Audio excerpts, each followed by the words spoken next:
I'm Empathetic Ellie. And I'm Sympathetic Sally. Although our names might sound quite similar, we are very different. As Sympathetic Sally, I often give my friends sorrow or pity for the hardships they encounter. It might sound like I'm helping, but sometimes I make my friends feel worse. But as Empathetic Ellie, I put myself in other people's shoes. I use techniques to make sure my friends feel connected and understood. Let's see how both Sally and Ellie help their friends during their hardships. It's a Friday after school, and the list for the basketball team was just posted on the gym doors. It was a tough week of tryouts, and not everybody was able to make the team. Sports player Sam didn't make the team, but Empathetic and Sympathetic did. They both try to comfort her. Let's see who succeeds. It was a really tough week of tryouts, and there were so many girls that tried out, but unfortunately, I can't take everyone. For those of you that made the team, I'll see you Monday, and I hope to see all of you next year at tryouts.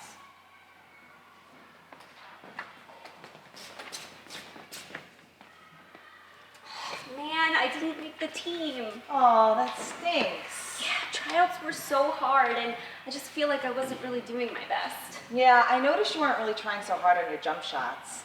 Maybe I can help you. I don't know. It was a really tough week of tryouts for me. You know, I was having trouble all week, and, I'm really disappointed in myself. Well, you know what? You can try harder, and there's always next year. Hey, I'm sorry to make the team. How are you feeling?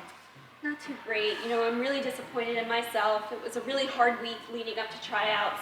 Did you notice how I wasn't really doing my warm-ups all the way? I'm not here to judge, but I do hear that you feel disappointed in yourself. Is there anything I could do for you? Not for now, but maybe over the summer we can practice our jump shots together. Sure, I'd really like that. Let's get together outside of school regardless. Thanks for that. Sympathetic Sally was trying to be a positive by saying there's always next year. Sometimes people say things like, that stinks, and you can work harder for next year.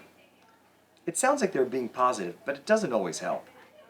Did you see how Empathetic Ellie was using one of the pillars of empathy called staying out of judgment?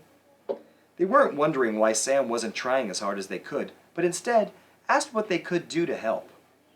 Empathetic Ellie listened instead of offering a quick solution. It's 7th period in math class, and the teacher just handed back the math tests. Okay, class, today I'll be handing out this trimester's tests. And once you receive it, put it in your home folder and get ready for the next lesson.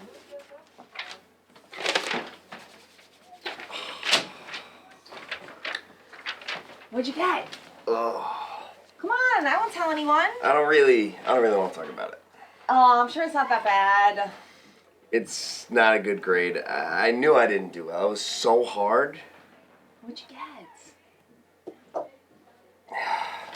It's a 68. At least you passed. And remember, it's just a test.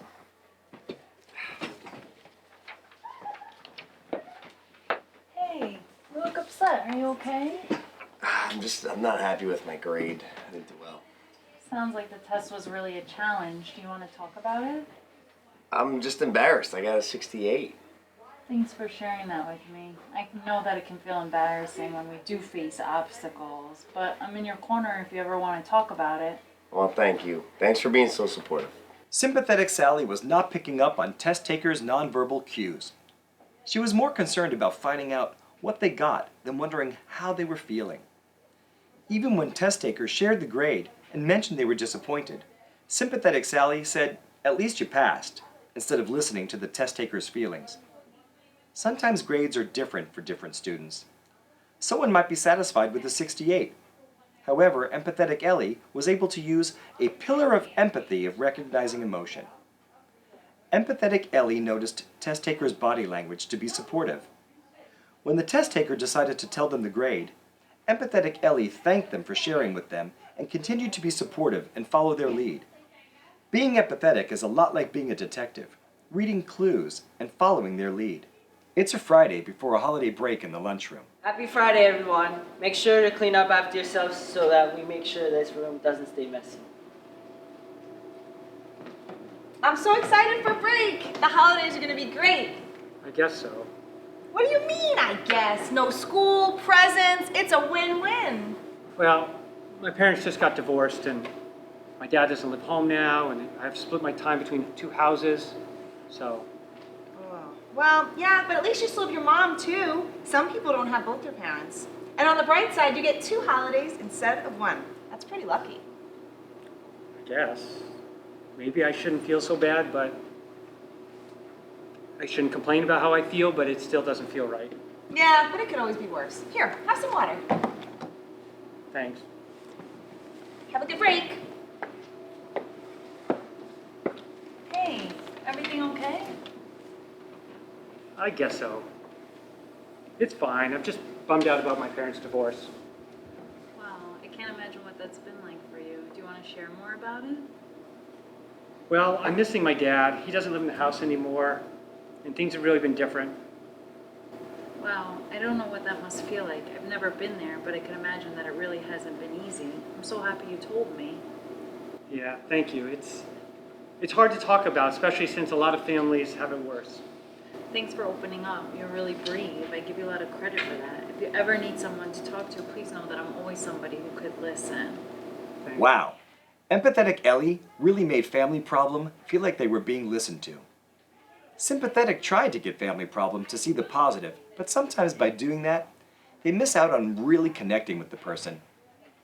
Empathetic Ellie didn't know what to say, but used the final pillar of empathy, connection, to let Family Problem know that they were ready to listen, even if they didn't have the words to make them feel better. What a great friend. In a lot of ways, kids and even adults say sentences that Sympathetic Sally often say. You know, using the words, at least, and it's not that bad. Sometimes people want a distraction or silver lining, but sometimes they want a little more. It's hard work to be empathetic, and it takes practice, persistence, and a keen eye and ear. But remembering the 4 pillars can help you.